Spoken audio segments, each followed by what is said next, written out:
So, hi guys, I'm Alma Romo from Bizalet IA3. So, I'm here with you to apply the stenciling design that I made into brushing, spraying, and sputtering. So, here we go guys.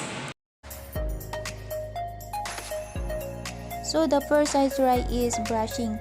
Put a little paint onto a saucer or in a paint tray. Swirl and drop your brush into the paint so that the end of the brush absorbs the paint. Dab all of the excess paint from the brush before you start the paint. Position your stencil using pieces of low-tack decorator's tape. You can also use repositional spray mount of the back of stencils to make them tacky. Paint through the stencil using an up and down in circling motion. Where possible, paint from the edges of the stencil into the cut-out areas to help avoid any paint bleeded. You can reposition your stencil and paint as many times as you want. These style stencils are great for creating some really modern streaking patterns. So I realized that don't have too much paint on your brush, so you can always add more if necessary. Staple in front the edge of the cut-out areas. Use a decent quality paint, acrylics, emulsions, not cheap kit poster paints. Stenciling is fun and easy, and what you want to use them for is entirely up to you. They have many uses, but this brush technique is the same whatever you are painting.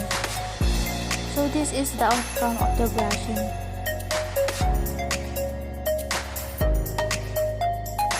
Using spray paints to paint your stencil is the fastest way to paint a stencil. You can literally have it done in a few seconds.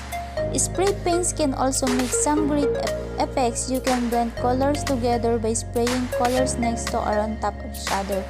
You also get different effects by spraying far away or close to the surface. So you can also use low-tack tape to attach the stencil to the wool, but using the spray mount ensures that the stencil is held flat to the surface. So this is the outcome of spraying.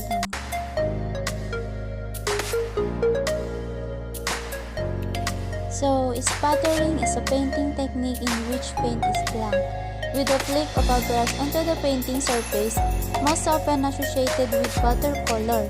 This technique is used to create interesting textural effects as in summertime. To try sputtering, lay your painting in a test sheet of flat on a work table. Then load your brush with color and make several practice runs by sputtering on the test sheets.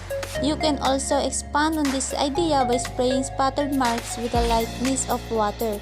So, no matter how you use it, spatter is a great way to add extra touches of excitement to your art. So, this is the outcome of sputtering. So, the differences of the three: spraying, brushing, and sputtering.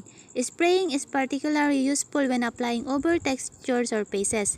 The main advantage of a stencil brush over a normal paint brush is that it reduces the chances of paint getting under the edge of the stencil because of its shorter, stiffer, and brittles. Round and chubby stencil brushes feature brittles that are carefully timed to form a blunt end. These specialty brushes are used to better apply paint through a stencil as they help. For me, the easiest is the sputtering. Sputtering is the visual arts of technique for reproducing designs by passing ink or paint over holes cut in cardboard or metal into the surface to be decorated.